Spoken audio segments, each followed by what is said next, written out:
Habíamos presentado en el video anterior el video de Max Neff, o sea, lo tuvimos como invitado especial a Max Neff a través del video, utilizando ese video de la Universidad de Andalucía. En ese video, fíjense que es del 2009 y en realidad tiene toda una vigencia la parte de diagnóstico que hace y sobre todo interesa, aparte de lo que es el diagnóstico, básicamente la propuesta que plantea Max Neff.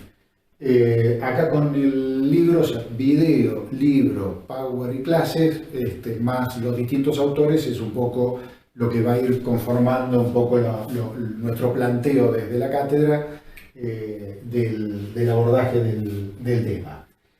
Dentro de un punto básico de las cosas que plantea Max Neff es el tema de necesidades. Y acá va algún planteo, algunas preguntas para hacernos, ¿no? Nosotros venimos escuchando a través de los años, en nuestra formación secundaria, la misma universidad, distintos textos, muchísimos textos que refieren al tema de marketing, que hablan del tema de necesidades. Es un tema central dentro del planteo de Max Neff. Uno podría preguntarse, las preguntas que nos hacemos nosotros acá, si cambian las necesidades a través del tiempo, si cambian las necesidades de acuerdo a las distintas culturas, ¿son las mismas necesidades las que tiene un argentino, las que tiene un europeo? ¿Son las mismas necesidades que las que tiene un africano? ¿Son las mismas necesidades las que tiene una comunidad aborigen en Chaco o en Neuquén que la que tiene el habitante de Nueva York? ¿No? Una pregunta para hacerse.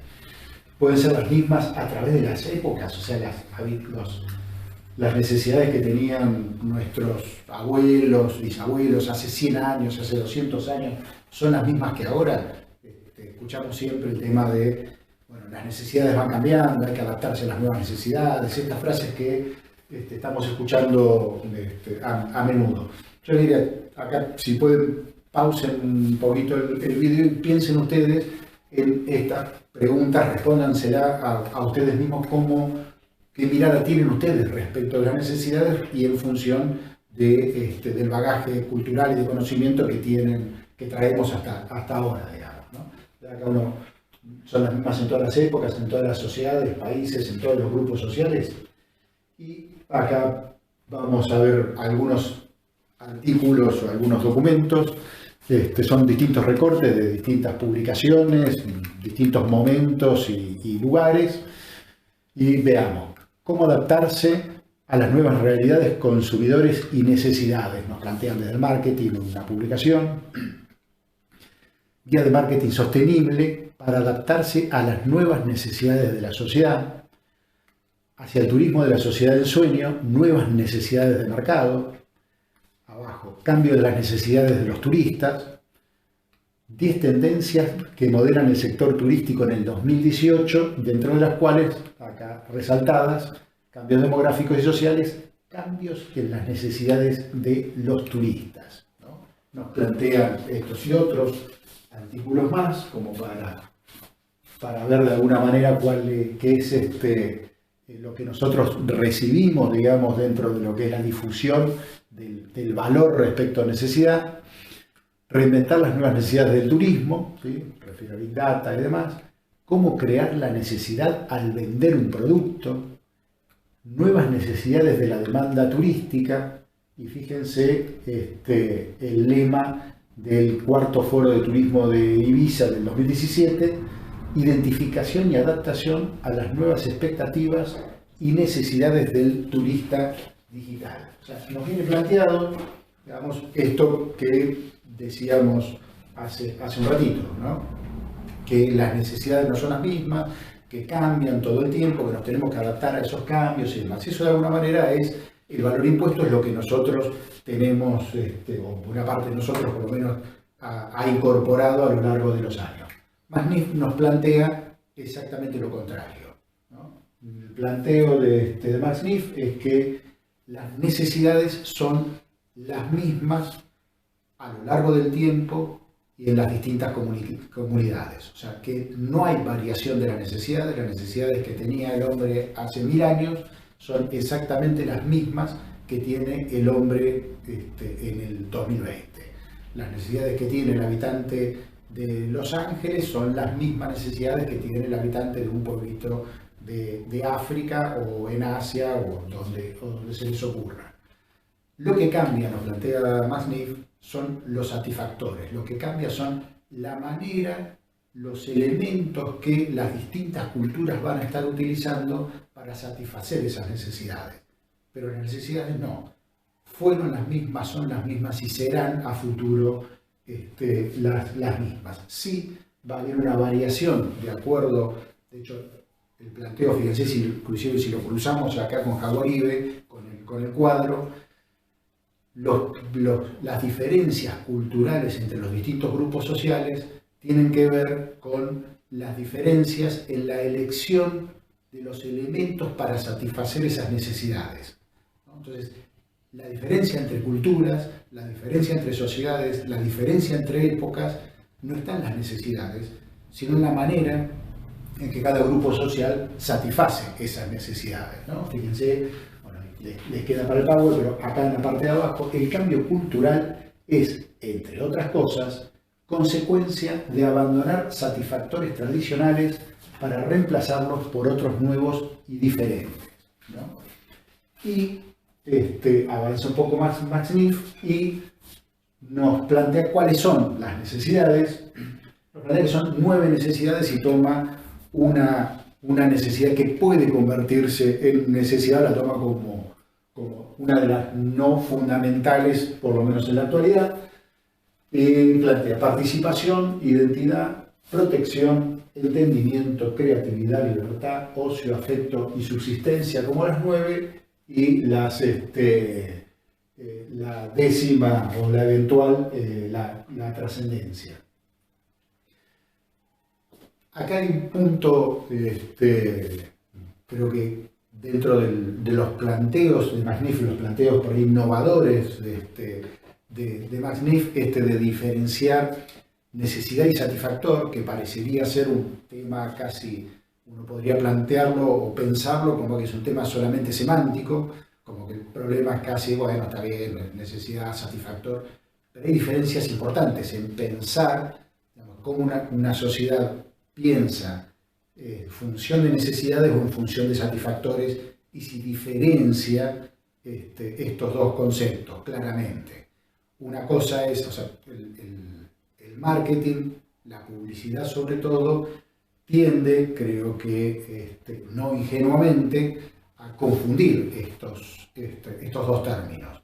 Por lo tanto, nosotros planteamos que si tenemos sed, nuestra necesidad no es saciar la sed, nuestra necesidad es tomar una Coca-Cola, ¿no? U otra bebida, la que estén publicitando para el caso.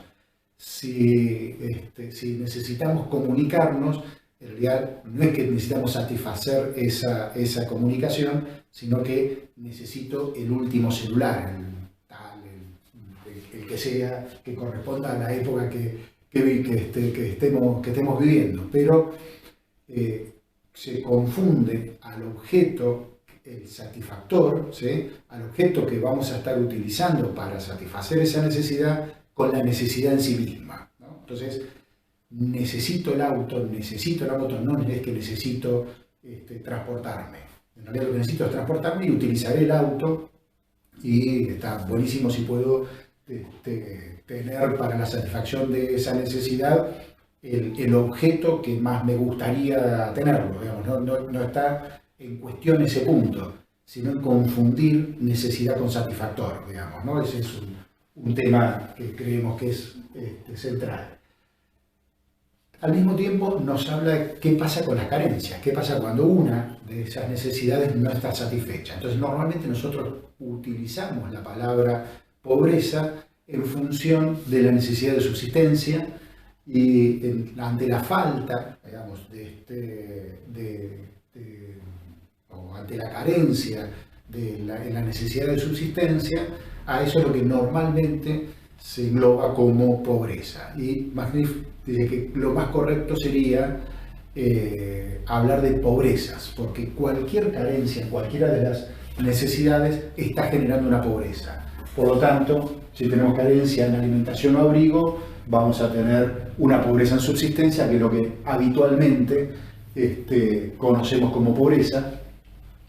Es la de protección por sistemas de salud ineficientes o violencia o carrera armamentista, en la de afecto debido al autoritarismo, a la opresión, las relaciones de explotación con el medio ambiente, etc. En la de entendimiento debido a la deficiente calidad de la educación, en la de participación por marginación y discriminación, en la de identidad debido a la imposición de valores extraños a culturas locales y regionales, en migración forzada, exilio político y así sucesivamente. Pero las pobrezas no son solo pobreza, nos plantea McNiff, son mucho más que eso, porque las pobrezas suelen, digamos, esas carencias de manera sostenida generan en las sociedades patologías, y esas patologías en realidad traen problemas sociales, estructurales y difíciles de resolver. Pero al mismo tiempo es que nos está planteando que estas carencias generan patologías, las carencias sostenidas en el tiempo generan patologías ante las carencias en cualquiera de las necesidades, no solamente en una necesidad, ¿no? Si cualquiera de esas necesidades, la carencia nos está generando una pobreza. Entonces, esas carencias al mismo tiempo que generan, pueden generar patologías, al mismo tiempo nos generan toda una potencialidad, porque la historia de la humanidad, digamos, los avances tecnológicos, técnicos en la historia de la humanidad se han debido en su mayoría a tratar de resolver esas carencias. Las maneras en que el ser humano fue a lo largo de la historia resolviendo esas carencias han sido los distintos avances que han tenido, que ha tenido la sociedad a lo largo del tiempo, ¿no? Una política de desarrollo orientada hacia la satisfacción de las necesidades humanas, entendidas en el sentido amplio que aquí les hemos dado, trasciende la racionalidad económica convencional porque compromete al ser humano en su totalidad. Las relaciones que se establecen y que pueden establecerse entre necesidades y sus satisfactores hacen posible construir una filosofía y una política de desarrollo auténticamente humanista, que es base del apoyo del desarrollo a escala humana, que es esta propuesta, digamos, que tenemos. Presenta McNiff un cuadro, cuando planteaba las necesidades son finitas, pocas y clasificables, o sea, son una determinada cantidad, son pocas porque son 9 y son clasificables, y en estos cuadros es como las clasifica McNiff. Y para cada una hace un planteo de una matriz de necesidades y satisfactores. Entonces, para cada necesidad hace un planteo de satisfactores, de distintos satisfactores a través de relacionados con el ser, con el tener, con el hacer o con el estar, y nos plantea de alguna manera en cada columna a qué refiere específicamente, y creo que estos cuadros les van a ayudar a ustedes a un mejor entendimiento de planteo. No nos vamos a detener nosotros en estos cuadros. Al mismo tiempo, después hace una clasificación de satisfactores en 5 tipos, que dentro de esos 5 tipos nosotros, no McNiff, los dividimos en satisfactores negativos y satisfactores positivos. Los negativos son estos 3 que nos vienen planteados acá, o que aparecen en la filmina: los satisfactores destructores, los pseudo-satisfactores y los inhibidores. Entonces, a modo de ejemplo, hace un planteo un satisfactor destructor, plantea, digamos, para él un satisfactor destructor no es un satisfactor, sino es un supuesto satisfactor. Entonces, la carrera armamentista, ¿no? o el armamentismo, la necesidad que pretende satisfacer es la de protección, pero la necesidad cuya satisfacción imposibilita, o las necesidades, son las de subsistencia, afecto, participación y libertad, ¿no? La explicación, creo que queda bastante clara con la explicación, pero hacemos un abordaje rápido. Pseudo-satisfactor, por acá probablemente sea más fácil de verlo con la prostitución. La necesidad que aparenta satisfacer es la de afecto y que claramente no queda satisfecha, digamos, ¿no? En la utilización de este pseudo satisfactor. En los inhibidores, acá por ahí el ejemplo que probablemente les resulte más claro, la familia sobreprotectora, que solemos relacionar con nuestras madres, la necesidad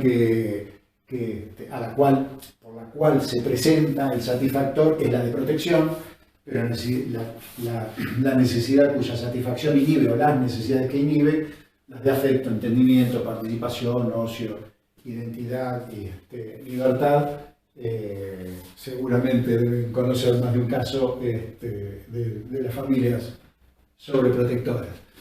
Y en cuanto al tema de los satisfactores positivos, son dos, los singulares y los sinérgicos. Los singulares es simple, digamos,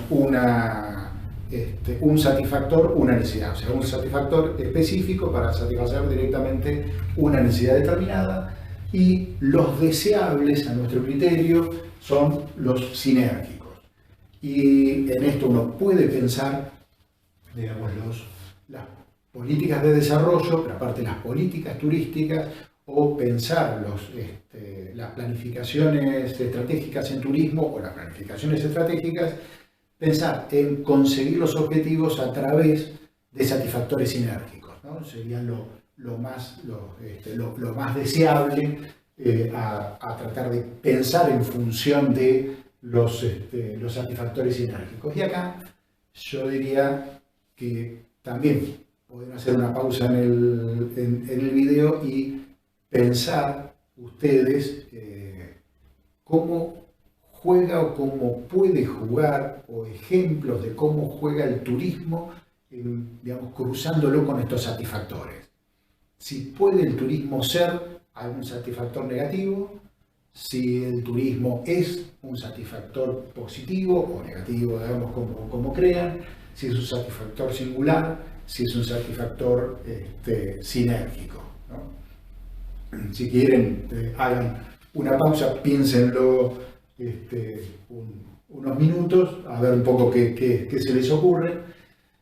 Y el turismo puede ser cualquiera de estos satisfactores. Puede ser un satisfactor negativo o puede ser un satisfactor positivo, de acuerdo a la manera en que el turismo se dé.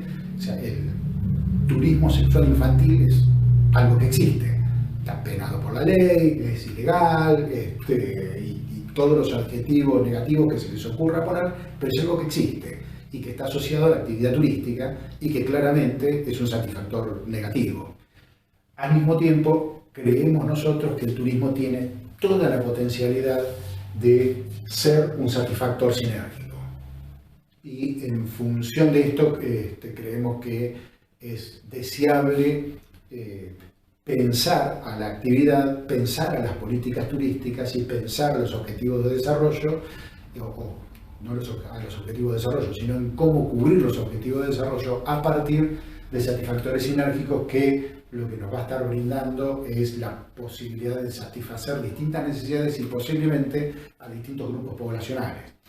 Cuando nos referimos a el sujeto del turismo, referimos de vuelta a aquella pregunta del graffiti que era el turismo para quién, o sea, quién es el sujeto, quién es el beneficiario de la actividad turística.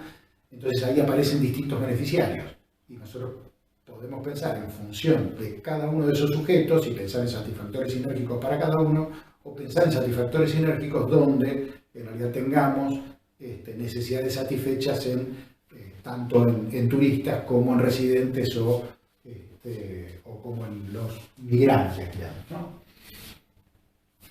Bien, objetivos que nos plantea MACNIF del desarrollo a escala humana. El desarrollo a escala humana se basa de alguna manera en el desarrollo local y es una propuesta superadora del desarrollo local, digamos, ¿no? Pero de base es un planteo de desarrollo local. Tal desarrollo se concentra y sustenta en la satisfacción de las necesidades humanas fundamentales, la generación de niveles crecientes de autodependencia. Fíjense, ¿no? A mí me gusta mucho hablar esto por eso utilizo más la frase umbrales crecientes, pero esto de niveles crecientes, porque muchas veces uno piensa en casi pasar de manera inmediata de una situación a otra, y eso en la realidad nunca sucede. salvo algún cambio o una revolución, en líneas generales puede uno apuntar a tener niveles crecientes de lo que esté buscando, digamos, ¿no? Para este caso lo plantea como autodependencia, y la articulación orgánica de los seres humanos con la naturaleza y la tecnología, los procesos globales con los comportamientos locales, lo personal con lo social, la planificación con la autonomía y la sociedad civil con el Estado, ¿no? O sea, articular todo esto. Necesidades humanas, autodependencia y articulaciones orgánicas son los pilares fundamentales que sustentan el desarrollo a escala humana. Pero, para servir su propósito sustentador, deben, a su vez, apoyarse sobre una base sólida. Esa base se construye a partir del protagonismo real de las personas, como consecuencia de privilegiar tanto la diversidad como la autonomía de espacios en que el protagonismo sea realmente posible. Lograr la transformación de la persona objeto en persona sujeto del desarrollo es, entre otras cosas, un problema de escala, porque no hay protagonismo posible en sistemas gigantísticos organizados jerárquicamente desde arriba hacia abajo. Esto que planteábamos, que se basa en desarrollo local, el planteo es de participación, de niveles crecientes de participación en la comunidad local que sea capaz de tener en claro cuáles son sus aspiraciones, qué necesidades tienen insatisfechas y cómo, y cuál va a ser la elección dentro de sus posibilidades, de los recursos disponibles, de los distintos satisfactores en función de esas aspiraciones que esa comunidad tiene, ¿no? Leemos esto último y volvemos sobre este tema. El desarrollo a escala humana apunta hacia una necesaria profundización democrática, al facilitar una práctica democrática más directa y participativa, puede contribuir a revertir el rol tradicionalmente semipaternalista del Estado latinoamericano, en rol estimulador de soluciones creativas que emanen desde abajo hacia arriba y resulten, por lo tanto, más congruentes con las aspiraciones reales de las personas. ¿Sí? O sea, ya no estamos aspirando a que nos venga impuesto, que se nos formule, en términos de Jaguaribe, que se nos formule un modelo de desarrollo a seguir, ¿sí? Se nos imponga uno y consumamos ese modelo, de alguna manera la globalización, ¿no? Que no venga ni Naciones Unidas ni el Estado central a plantear a cada una de las comunidades cuál es el modelo de desarrollo a adoptar, sino que el planteo es al revés. Desde esas comunidades salgan en función de sus aspiraciones cuál es el desarrollo deseable y que se tienda hacia ese desarrollo. Y sería posible medir los términos de niveles de desarrollo en función de cuán satisfechas tiene esa comunidad sus necesidades. Y acá lo que atiende es a las diferencias que las distintas comunidades tienen.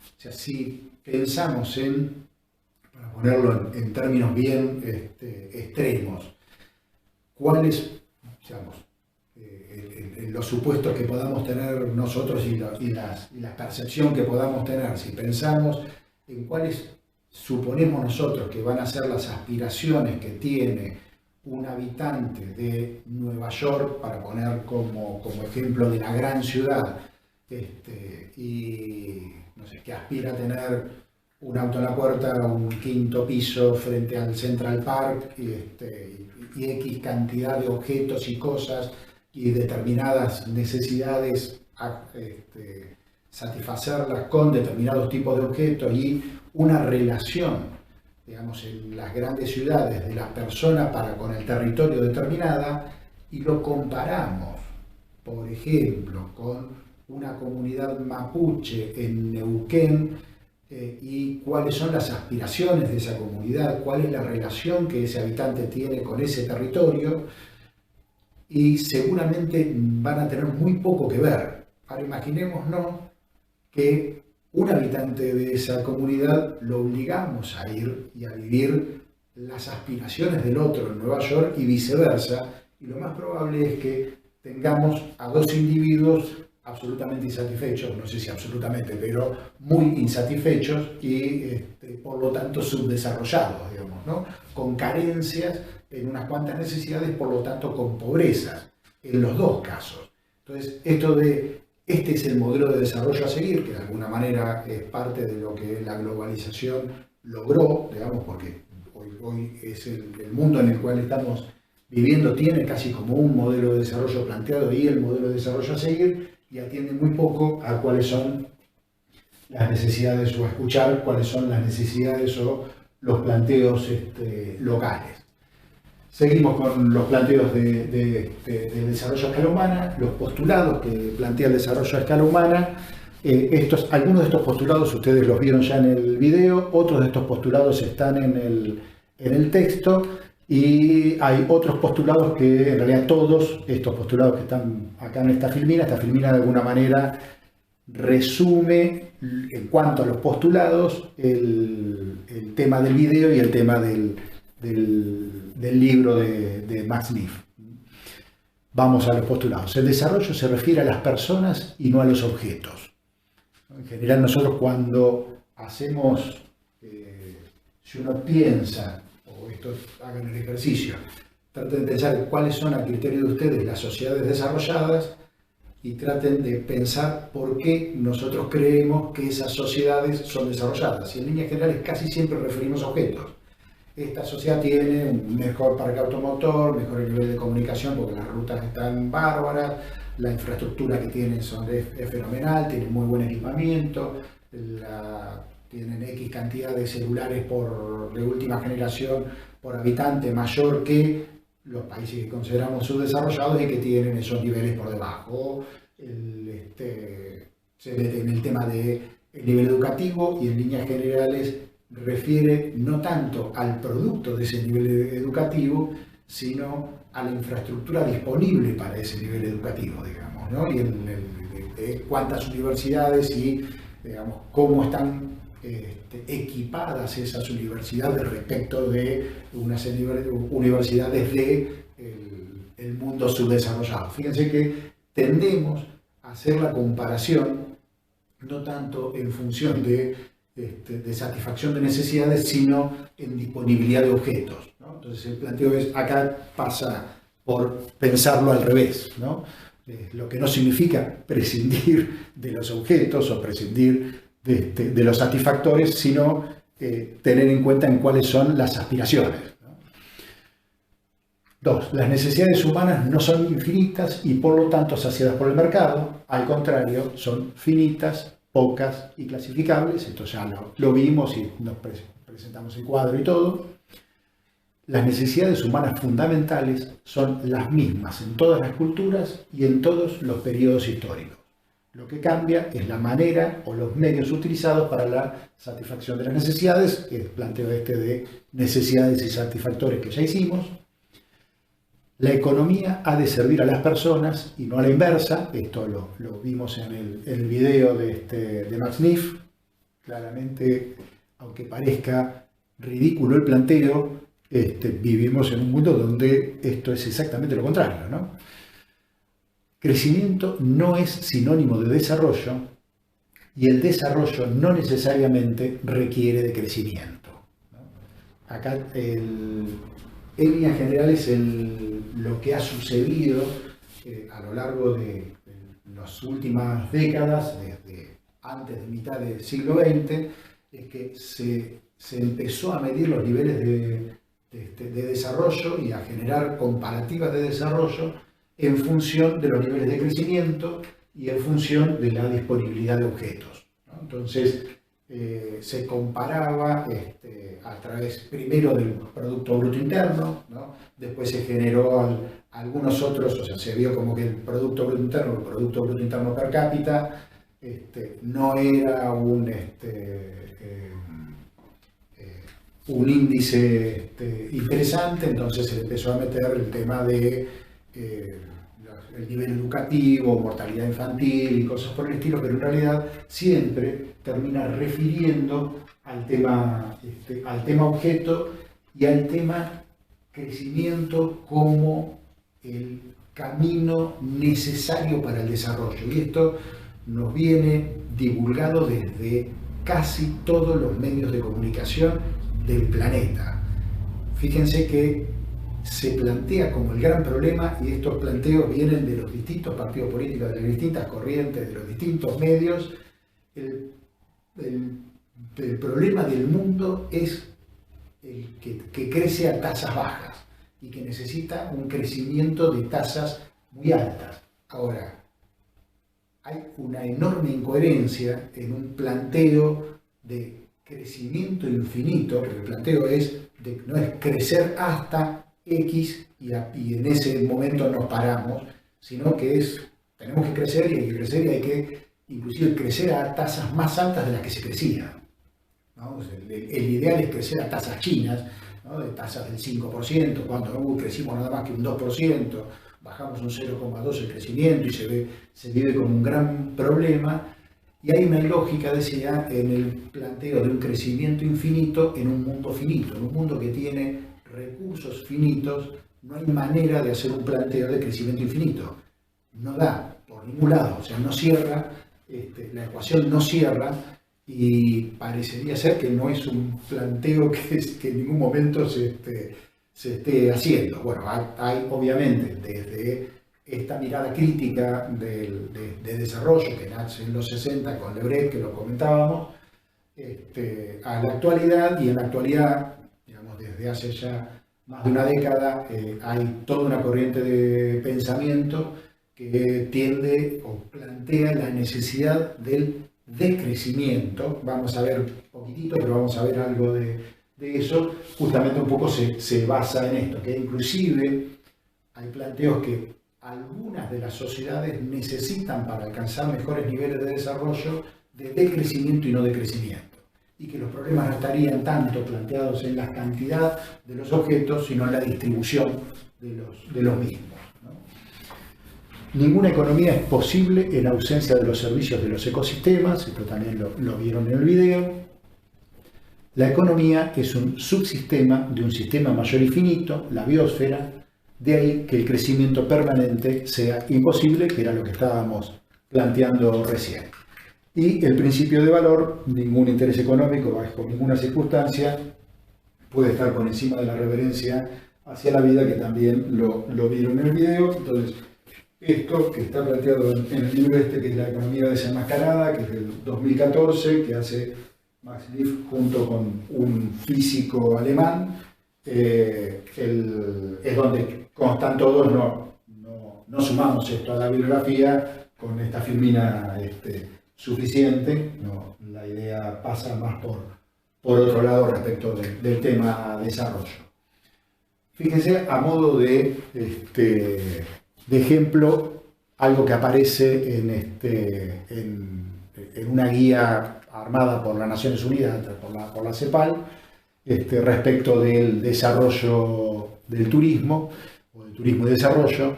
Las políticas de turismo en general incluyen los siguientes objetivos, bajados de Naciones Unidas: mejoramiento de la balanza de pagos nacional a través de ingreso de divisas, fomento del desarrollo regional, diversificación de la economía nacional, aumento de las rentas públicas, aumento de los ingresos para los habitantes de la zona turística, mantenimiento, mejora y ampliación del empleo en el sector turismo, creación de valor agregado en los recursos naturales, culturales e históricos, implementación de una actividad económica en el marco de la sostenibilidad.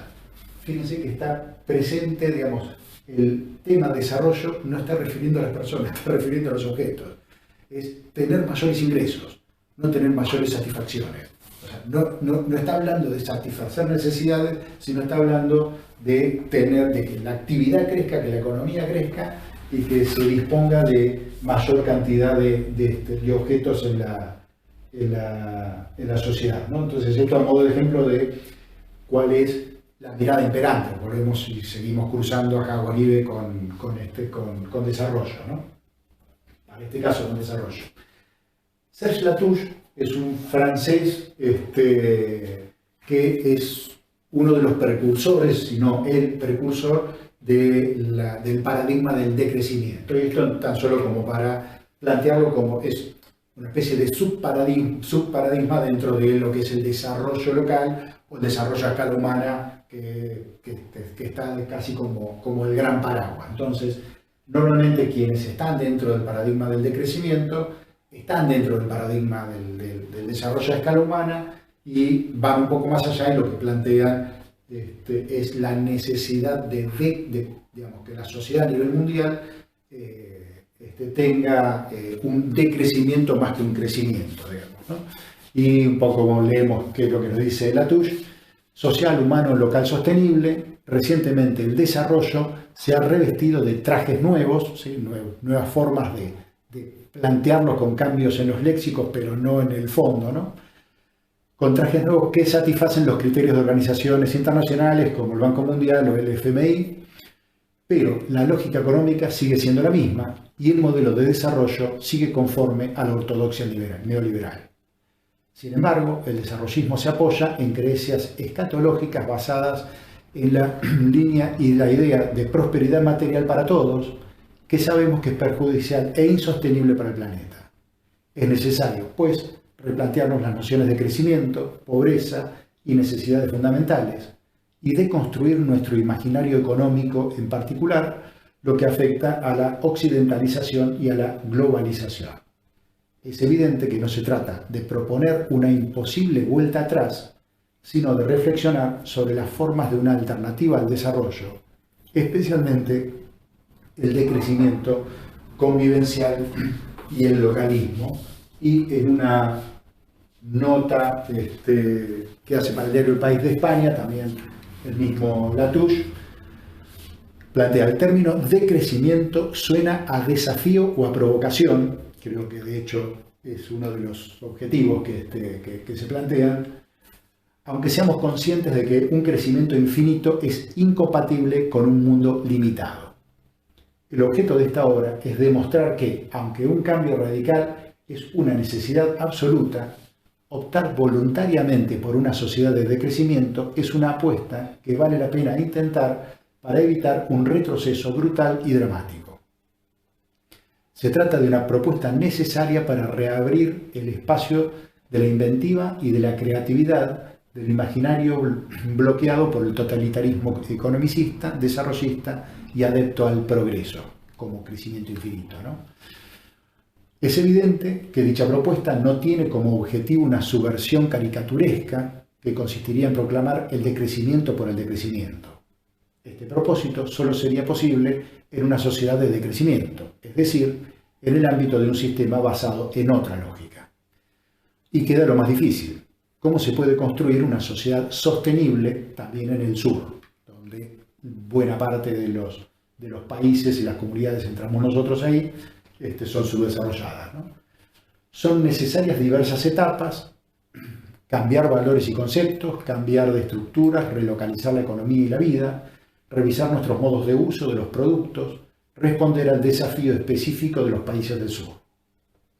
Y finalmente hay que asegurar la transición de nuestra sociedad de crecimiento a la sociedad de decrecimiento mediante las medidas apropiadas. El decrecimiento es una apuesta política y estará presente con seguridad en los futuros debates electorales. Queda la nota ahí por si les interesa, pero buena parte de los teóricos del decrecimiento, cuando hacen un planteo, y este planteo que refiere al sur, plantea que no necesariamente todas las sociedades necesitan decrecer, sino que probablemente mientras una buena parte de las sociedades del hemisferio norte necesiten decrecer para desarrollarse, las del sur puede que necesiten crecer para desarrollarse, ¿no? O sea, de acuerdo a cuán satisfechas y cómo estén satisfechas las necesidades en cada caso.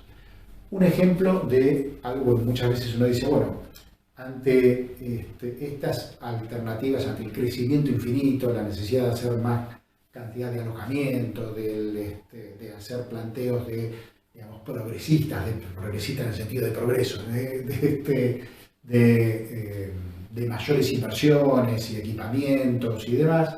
Un caso específico que sucedió en Villa Langostura fue que en un momento determinado la cadena Sheraton quiso poner un alojamiento. En ese momento, digamos, hacia adentro de la villa, hacia adentro de la comunidad, hubo, digamos, un cuestionamiento, se convirtió rápidamente en la cuestión social del momento. Hubo movimientos sociales fuertes, muchos de los actores, la enorme mayoría de los actores sociales de Villa La Angostura se opusieron al proyecto, incluido el intendente, y después de distintas movilizaciones y distintos debates, el intendente decide directamente frenar el proyecto y no autorizar el proyecto de la creación de la instalación de la cadena Sheraton. Tiempo después, inclusive de lo que se plantea acá en esta nota, que no está en esta nota, la cadena Sheraton genera un juicio, le hace un juicio al municipio de Villa La Angostura, y por suerte lo ganó el municipio, si no le hubiera salido considerablemente caro el tema. Pero acá estamos teniendo, digamos, como ante aspiraciones de los habitantes de la villa, se produce un cambio, o sea, hay una participación, Jaguaribe si quieren, hay una participación de esa sociedad que pone en valor, digamos, o pone fuerza sobre un valor que tiene que ver con cuál era la mirada que ellos tenían respecto de la actividad turística de la villa, y que la instalación de una cadena como Sheraton rompía con ese ideario que se tenía sobre el destino turístico específicamente. El poder político, ¿sí? Estamos yendo dentro del cuadro de Jaguaribe, que responde al respecto, y en función de esa participación lo actúa, digamos, ejecuta, y lo que hace es prohibir, se logra una acción que es prohibir la instalación de la cadena. O sea, no es que, digamos, cuando viene ese crecimiento económico no hay manera de frenarlo, o que los deseos y las necesidades de las personas no siempre son dejadas de lado y no son tenidas en cuenta. Sí tiene mucho que ver cuáles son los niveles de participación y digamos, la capacidad de movilización de esos actores sociales para que en esta cuestión la resolución saliera de manera favorable a sus deseos. Podría no haber sido el caso. Bien, para ya finalizar, estamos viviendo en un paradigma que no es exactamente el del desarrollo a escala humana, estamos viviendo en un paradigma que es el de la globalización, el del crecimiento infinito, en el paradigma que, digamos, nace a mitad del siglo XX, se afianza o cobra fuerza en los 80, se afianza en los 90 y se impone por completo ya finales de los 90 hasta la actualidad. Ese paradigma de no se puede parar el crecimiento, no se puede parar la economía, de alguna manera entra en crisis, se está poniendo en crisis ya desde hace décadas, y creo yo que esta situación de pandemia, digamos, que estamos viviendo actualmente, donde se paralizó casi la totalidad del mundo desde el punto de vista de la economía, y que el mundo siguió girando sobre su eje y alrededor del Sol, puede que, o sea, y eso parecía, si uno lo pensaba un año, nada, lo pensaba una semana antes que se declarara la pandemia y que se fueran cerrando uno a uno los países, parecía más de una película apocalíptica, una película distópica, donde es un planteo que es de un film pero no de la realidad, y eso sucedió, y resulta que lo que parecía que era imposible y que el mundo no lo iba a resistir y demás, está sucediendo. No sabemos cuáles van a ser las consecuencias, si va a haber cambios o no, pero estos paradigmas, este planteo de paradigma, digamos, basado más en desarrollo a escala humana respecto del decrecimiento, que parecía casi una utopía pura, hoy puede por lo menos verse como una posibilidad, y es una posibilidad que tiene mayor alternativa de ponerse en discusión, digamos, ¿no? No de de ganar la batalla, pero sí de ponerse en discusión con algunas chances mayores. Bueno, son distintos autores que tratan el tema, acá hay algunos. El de Capalvo, el resignificado de desarrollo, es el libro de Capalvo, que al mismo tiempo el mismo Capalvo tiene otro libro que, fíjense, se llama Decrecer con Equidad, es uno de los autores que está parado en el decrecimiento. Tim Jackson es un inglés, Prosperidad sin Crecimiento. Carlos Taibo es un español, suele venir a Argentina a hacer algunas charlas, normalmente traído por Capalvo, que trabajan en conjunto. La economía desenmascarada es el libro este que les planteaba de Max Neff, que hace con un físico alemán. Uno de los libros de Latouche, el francés, que es uno de los padres del paradigma del decrecimiento. Y Oscar Maderi, este libro está bárbaro, no lo ponemos como dentro de la bibliografía obligatoria para no complicarles más aún la vida, porque creemos que con el desarrollo a escala humana y el resignificado desarrollo, como bibliografía ya lo estamos cubriendo. Pero Maderi es un argentino, es docente de la Universidad de Rosario, suele venir a Mar del Plata a veces a dar alguna charla. Si lo escuchan que está por dar alguna charla o algo por el estilo, vayan, si les interesa el tema por lo menos, porque es sumamente interesante los planteos de Maderi. Y bueno, acá casi como los 4 libros centrales para que les quede como cabeza, vamos a estar sobre todo basándonos en resignificado de desarrollo y desarrollo a escala humana, el que les comentaba de Maderi, y de alguna manera casi como una reivindicación de Le Bret, que ya en la década del 60 es un francés. Le Bret tuvo toda una escuela de pensamiento, en realidad una escuela de pensamiento, y una institución donde estudiaron muchísimos pensadores, entre los que está Anderer, inclusive Mantero, que estudió dentro de la escuela de Le Bret. Bueno, con esto terminamos la primera parte de desarrollo, que es esta presentación del tema. Es un tema que vamos a seguir tratando desde acá hasta final de cuatrimestre. Atraviesa, de hecho, a toda la temática, y que difícilmente no lo toquemos en alguna clase de ahora en adelante. Así que bueno, continuamos con las próximas clases.